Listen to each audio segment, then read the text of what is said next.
Namun kalau bicara secara dalil, orang sudah tahu bahwa nggak punya data, haram hukumnya membela Ba'alawi karena ya nggak ada data. Dan ada kiai-kiai atau tuan guru yang masih membela mereka, berarti Dia mereka bukan membela Nabi, membela kebatilan. Assalamualaikum warahmatullahi wabarakatuh.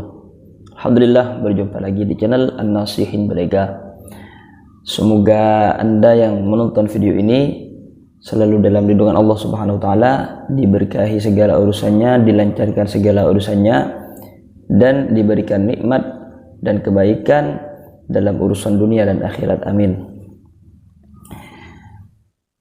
Pada video kali ini saya akan membahas dan menanggapi beberapa statement yang disampaikan oleh Tuan Qori Muda, di mana dalam statement beliau salah satunya beliau mengatakan bahwa membela, mendukung Habib Ba'alawi itu hukumnya haram.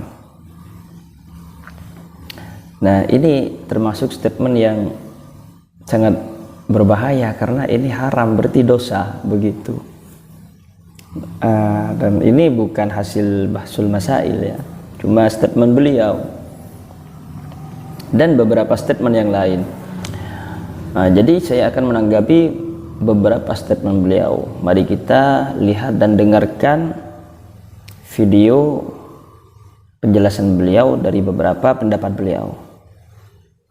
Kiai-kiai yang ada di seluruh pelosok dunia, wabil khusus Indonesia, coba cari kitab abad ke-4, ke-5, seperti saya kasih contoh aja, catat Tahdzibul Ansab, Al-Fakhri, terus Al-Majdi, Asy-Syajaratul Mubarakah, terus Umdatul Talib, Umdatul Talib Kubra dan Sugra, ya, terus apa lagi nih? Al-Asili. Buka kitab itu, baca kitab itu dengan hati yang tepat, yang lurus. Ya, saya yakin Anda akan bela Kiai Imad dalam teori ini. Beliau sampaikan, silahkan cari dan buka kitab-kitab nasab yang terdahulu, yang dekat zamannya dengan seseorang yang kita cari lacak dalam kitab nasab, yakni Ubaidillah. Kita cari dalam kitab nasab yang sezaman dengannya atau yang mendekati, sehingga beliau menyebutkan kitab Tahdzibul Ansab, Al-Asili, dan kitab-kitab yang lain. Ini sebenarnya kan sudah lama kita bahas.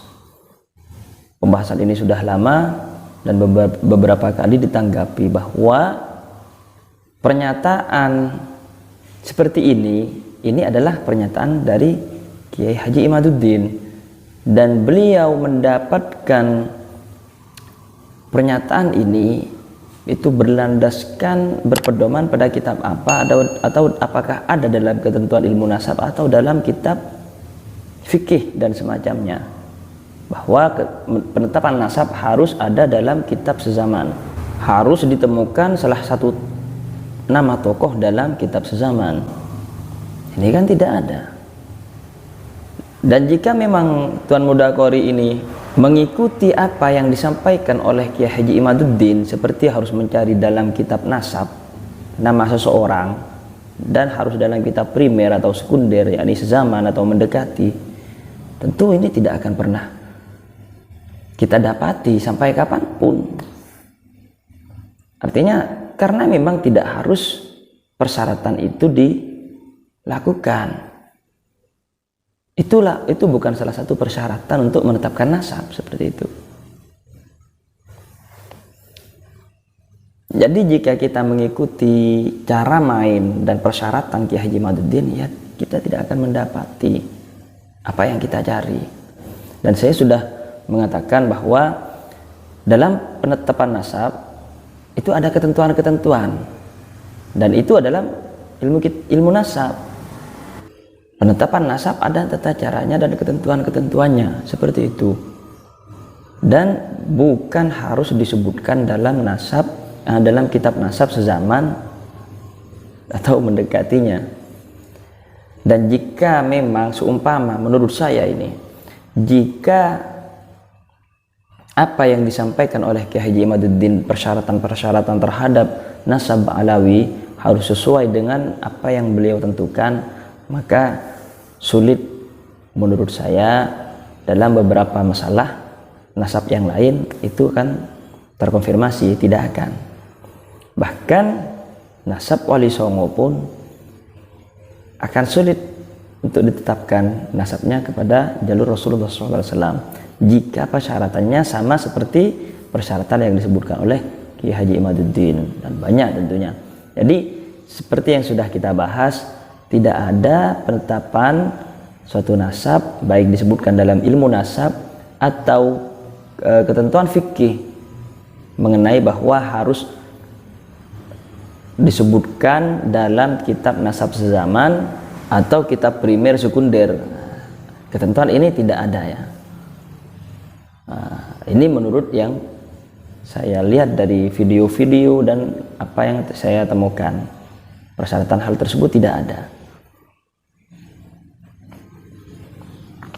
Dan seorang ahli nasab seperti As-Sakhawi, As-Samarqandi, dan ahli nasab ketika menetapkan nasab itu tidak harus mengambil data dari kitab nasab.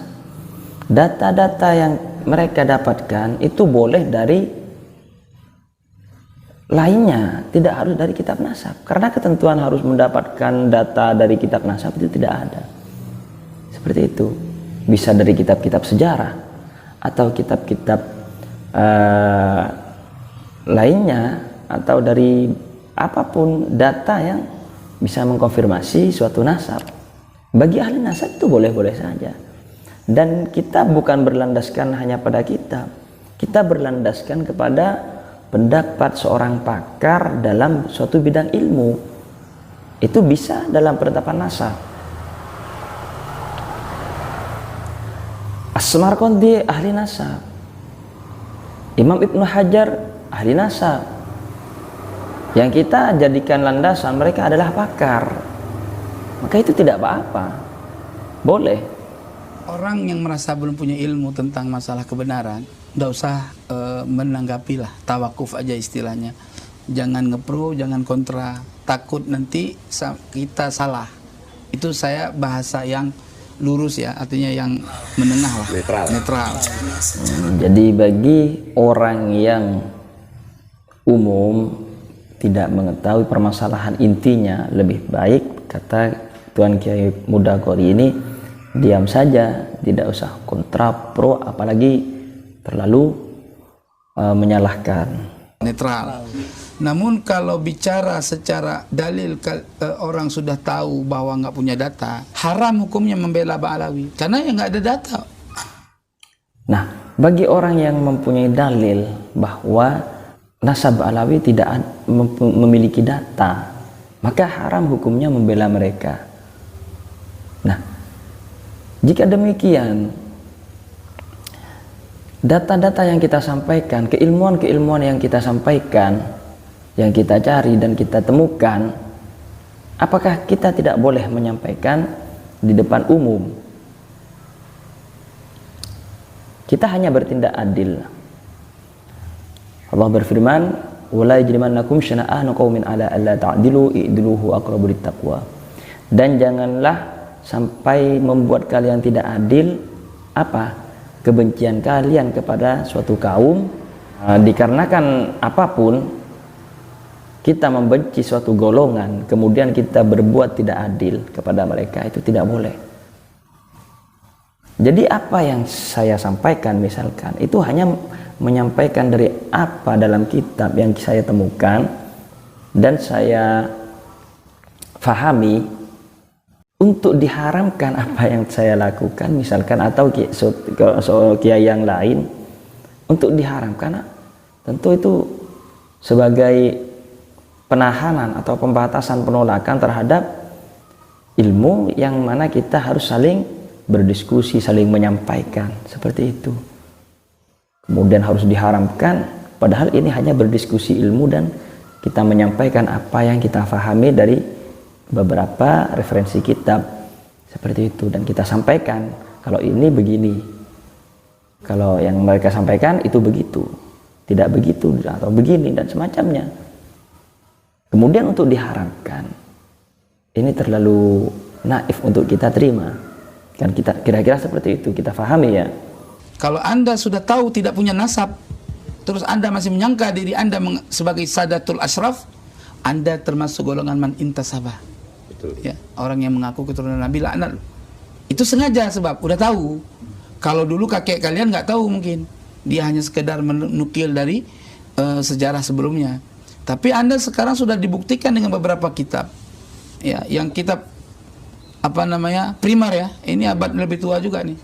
Ini abad Jadi dianggapnya oleh Tuan Qori Muda ini dan apa yang beliau sampaikan, seorang yang masih tetap kekeh dengan nasabnya, miliknya para Ba'alawi, itu tidak boleh. Karena apa yang mereka terima dari leluhurnya itu sudah terbantahkan oleh bukti nasab, kitab nasab primer, kitab nasab sezaman atau mendekati. Nah, ini juga tidak bisa kita terima. Ketika dalam kitab nasab yang sezaman tidak disebutkan, maka bukan otomatis nasab seseorang ditolak, tidak. Ketentuan ketetapan nasab tidak ada seperti itu.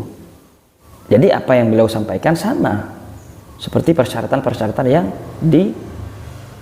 diharuskan oleh Kiai Haji Imaduddin. Sehingga apa yang beliau dapatkan tentu akan sama seperti yang didapatkan oleh Kiai Haji Imaduddin. Seorang Imam Mahdi Ar-Rajai menyebutkan nasab Ba'alawi, seorang Ubaidillah. Beliau ahli nasab, beliau pakar. Nah, pendapat seorang pakar harus menjadi pertimbangan. Seperti itu. Karena beliau memang dalam bidang nasab itu memang ahlinya. Tidak bisa kita haramkan. Kalau mereka tetap masih mengaku dan ada kiai-kiai atau tuan guru yang masih membela mereka, berarti dia mereka bukan membela Nabi, membela kebatilan, membela Ba'alawi. Nah, apalagi yang disampaikan oleh Gus Fuad di samping Tuan Muda Qori, kemudian semacam ingin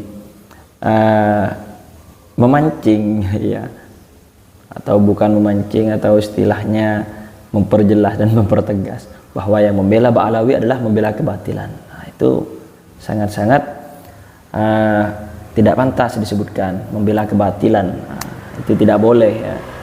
Ini kita mengkaji ilmiah apa yang kita cari dalam kitab, dalam literatur, referensi-referensi keilmuan dalam bidang nasab, fikih dan semacamnya, kita sampaikan apa yang kita dapatkan, kita pahami, kita sampaikan dan kita berdiskusi seperti itu. Demikian apa yang bisa saya sampaikan. Salah kurangnya saya mohon maaf yang sebesar-besarnya. Wa akhiran, wassalamualaikum warahmatullahi wabarakatuh.